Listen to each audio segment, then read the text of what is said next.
我是托马。今天是高雄的第2天，我们来到的是2019年高雄最夯的一个景点卫武营，来看看这里有什么好玩的东西哦。那影片开始前，别忘了先订阅我的频道，待会见。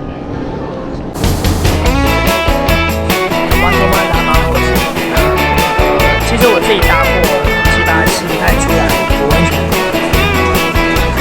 待会我们就要去爬271阶梯，现在通爬的位置呢是在。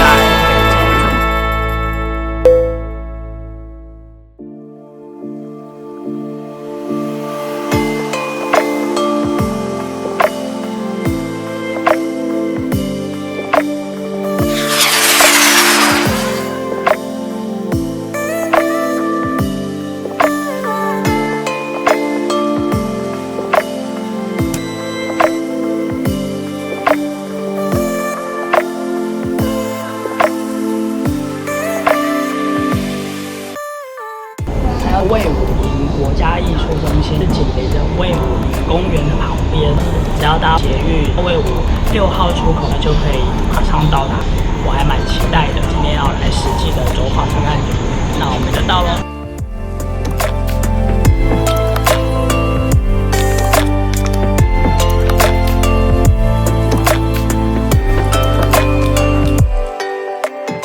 整个卫武营里面有歌剧院、戏剧院，还有音乐厅跟表演厅4大建筑物，再加上一个户外剧场，紧邻着旁边的公园，总共有47公顷这么大一个地方。这里呢是从2018年的10月才开始慢慢的启用。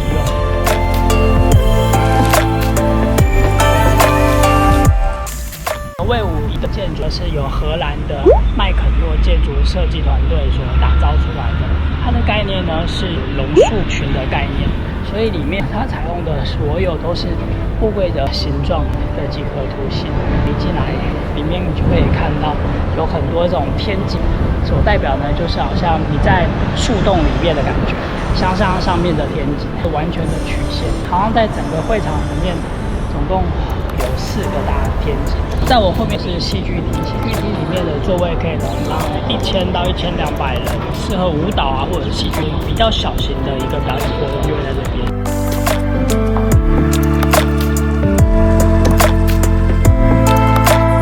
各位来宾您好，欢迎莅临卫武营国家艺术文化中心。我们现在已经进来了里面，这边叫做树冠大厅，空间非常的舒服。听说上面有一间餐厅，我们来去看看。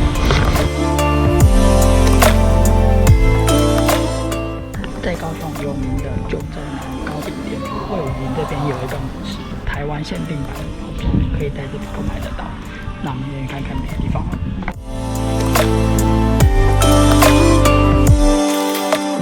在我身后的是歌剧院的入口，这边歌剧院呢是4大馆里面最大的一个馆，里面呢可以容纳2200个人。特别是它的座位是采马蹄形的设计，同时也是运用了电脑科技，是非常现代的舞台形式。有机会呢，我也想要在这边来看看。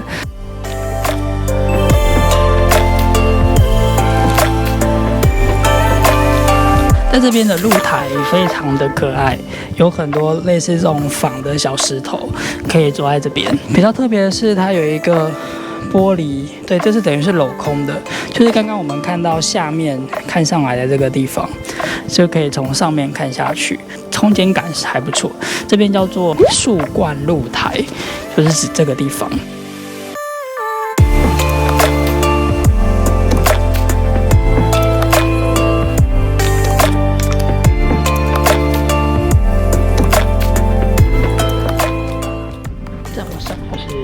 音乐厅的入口，音乐厅里面最大的特色是拥有了亚洲最多管风琴的一个地方，里面的管风琴有9000多座，是非常的厉害的。这里面可以容纳2000个人的座位，也是非常大型的音乐厅。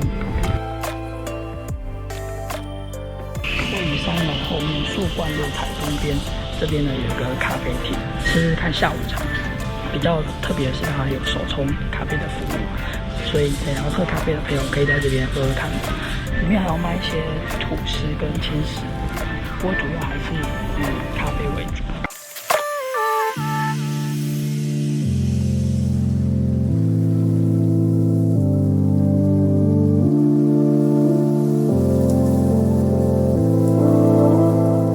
知道这卫武营上面的天花板总共用掉了多少用料吗？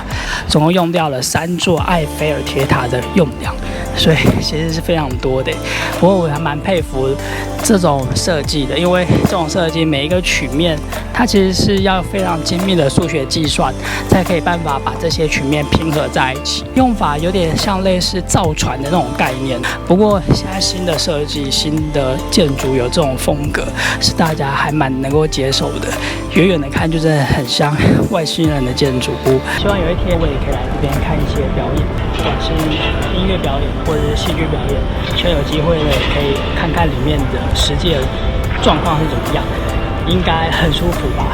还有这么多新颖的设备，都觉得非常的厉害。好，那希望你会喜欢今天的节目，感谢你的收看，我是头发，那我们下个城市见，拜拜。